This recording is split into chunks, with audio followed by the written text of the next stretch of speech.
एक लेखिका है, इसका मतलब एक लेखक है, एक पितृसत्ता है वहाँ पर, और उसकी एक अलग पहचान कर दी गई है।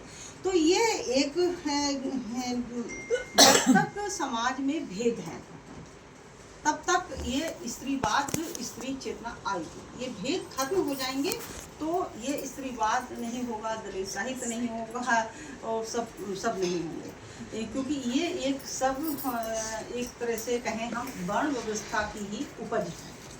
और इसको बहुत कुछ खत्म किया है, हमारे संविधान ने खत्म किया है, हमारे लोकतंत्र ने खत्म किया है। और ये जो सवाल जो उठ रहे हैं, चाहे कहानी में उठ रहे हों, चाहे आप लोगों ये जो उठ रहे हों, वो हमें ये सवाल, ये जो चेतना, ये हमें संविधान से ही मिल रही है।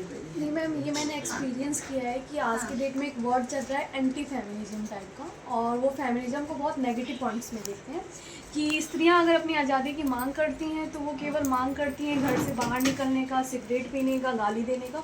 तो मुझे लगता है कि ये जो कॉन्सेप्ट वो लोग उठा रहे हैं वो स्त्रीवाद से जोड़ के बहुत गलत उठा रहे हैं। तो उस पर मेरा सवाल। देखो ऐसा है, ये हमारे समाज में अभी है बहुत सारे लेयर हैं।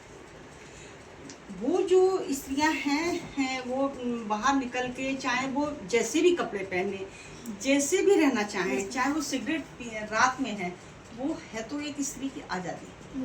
और वो एक तरह से एक क्रिया से प्रतिक्रिया है। उसको कुछ खुद स्त्रियां भी अच्छा नहीं मानती, लेकिन अभी भी हमारे भारतीय समाज में ऐसी स्त्रियां भी हैं जो ना तो स्त्रीवाद से परिचित हैं, ना स्त्री चेतना से परिचित हैं। और ये सब कहाँ से आएगा? ये शिक्षा से आएगा।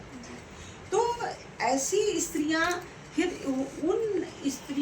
उस तरह के स्त्रीवाद का भी बहुत सारी लेखिकाएं भी, स्त्री चेतना वाली लेखिकाएं भी, वो इसका विरोध करती हैं, कहती हैं कि अभी हमारा समाज या हम उस लेवल पे नहीं आए हैं। बहुत गिनी चुनी स्त्रियां ही होंगी, या बहुत से गिने चुने ही जो वर्ग हैं जो छोटे कपड़े पहन करके या रात में निकलना वो अपनी आज़ादी कहती हैं।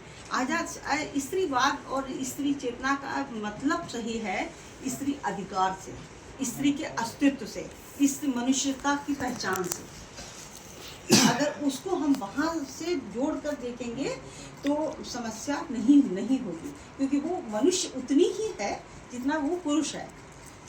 जैसे बच्चा जो पैदा होता है तो घर में माँ अपने बेटी का पालन पोषण उसी तरह से करती है जैसे बेटे का कर रही है। लेकिन जब वो जैसे जैसे घर में बड़े होते हैं बच्चे, तो समाज का उसका असर पड़ने लगता है। तो कपड़े इस तरह के पहनाना है, इस तरह से तुम बाहर नहीं जाओगी।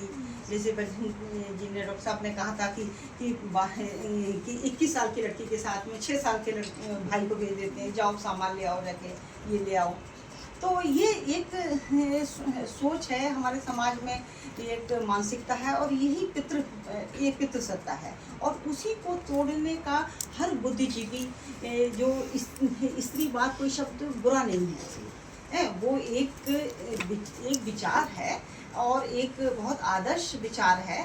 अब उसको एक क्रिया में प्रतिक्रिया बहुत अलग तरीके से लोग लेते रहते हैं। अपने मान लीजिए उनकी कोई सारी समस्याओं का समाधान हो गया, शिक्षा भी हो गई, व्यवसाय भी करने लगे, और उनके जिस वर्ग में है नाते रिश्तेदार सब कुछ उनका सब कुछ हो गया। अब उनके लिए आज़ादी के लिए तो वो फिर उनके बाहरी वाले जो मुद्दे आ जाते हैं, क्योंकि जो स्त्री अभी शिक्षित ही नहीं हुई है, जैसे स्त्री को अभी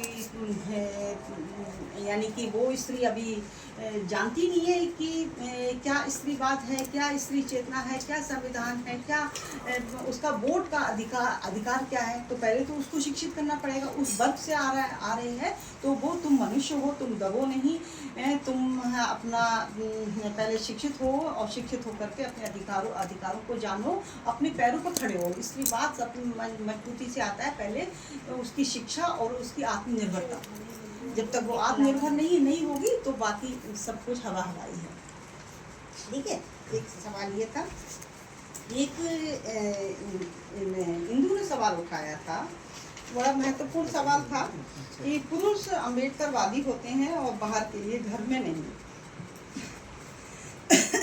ये सिर्फ क्योंकि ये इस सवाल से लग रहा है सिर्फ दलित पुरुषों के बारे में कहा जा रहा है जी। लेकिन ये दलित पुरुषों तक सीमित नहीं है। ये सवाल सवर्ण पुरुषों के साथ भी है। वो भले अम्बेडकरवादी ना हो, वो मार्क्सवादी हो सकते हैं, वो लोहियावादी हो सकते हैं, वो किसी भी विचार के हो सकते हैं। ये सवाल एज्यूम कर रहा है कि वो तो है ही है घर में वैसे ही। बाहर भी है। और वो बाहर के लिए होते हैं और घर में वो अपना वही परंपरा। तो ये जो इसी को कहते हैं पितृसत्ता जो है वो इतनी महीन तरीके से घुसी हुई है, इतने उसके व्यवहार में, उसके मस्तिष्क में वो निकलना ही नहीं चाहती है, वो भूल जाता है व्यक्ति। तो इसको स्त्रियों को ही जो उनकी एक ड्यूटी बनती है कि वो ऐसे पुरुषों को अपने घर में जो बाहर वो अम्बेडकरवादी हैं या वो प्रगतिवादी है, मार्क्सवादी है, उनको तुरंत ही बताएं कि आप यहाँ गलत हो, आप यहाँ गलत हो, उनको करेक्ट करें। और वो ऐसे लोग अपवादी होंगे जो करेक्ट नहीं होते हैं। जी। हो सकता है बहुत बढ़िया जवाब। शिकंजे का दर्द में उदाहरण दिया, वो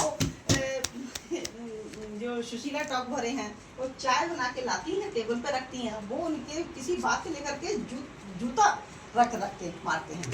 तो हो सकता है सुशीला टॉप भरे ने कोई प्रतिक्रिया ही ना दी हो, वो इतनी डरी सहमी क्यों रही, स्त्री को जागरूक भी हुआ।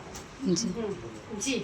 क्योंकि हमारे समाज में ये कहा जाता है शादी के बाद कि पति तो स्त्रियों के थप्पड़ मार ही देता है, और सब इसको सामान्य बात, और स्त्रियां भी किसी को बताना नहीं चाहती हैं। हाँ।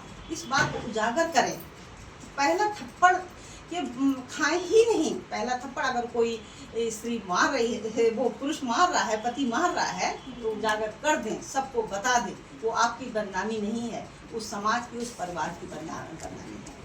और दोबारा थप्पड़ नहीं लगेगा। अगर आप चुप रहेंगी तो वो थप्पड़ लगते रहेंगे आप। मुझे बदनामी वाली बात पे डाउट है। मुझे लगता नहीं कि पिछले पक्ष की बदनामी होती है।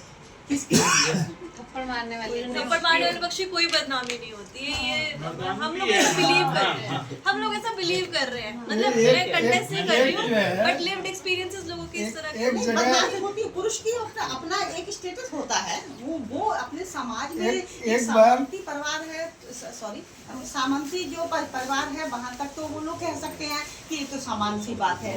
लेकिन वो बाहर जहाँ उठता बैठता है, उनके बीच में जब बात नहीं, मतलब सामूहिक रूप से इस पर चर्चा हो सकती है। एक जगह जहाँ पर कि मैं पार्टी संगठन चलाता था, वहाँ एक बार इसी बहुत चीज सुंदर पर मैम, बहुत हमने बहुत जनरल धन्यवाद बॉडी मैम। मीटिंग बुलाई कि क्या आपने कभी अपनी पत्नी को पीटा है, यही उसका एजेंडा था। क्या आपने कभी अपनी और मैम जी ने जो हमारे प्रश्न का उत्तर दिया बहुत अच्छा दिया।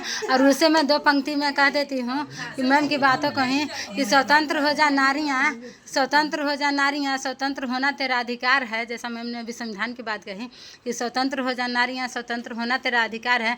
जो तू स्वतंत्रता को ले ना सकी तो तुझ पे धिक्कार है। ये विरोध वाली बात है। तो मैं एक बहुत बहुत छोटा सा धन्यवाद। एक लाइन का प्रश्न मैं भी ऐड करती हूँ। तो मैं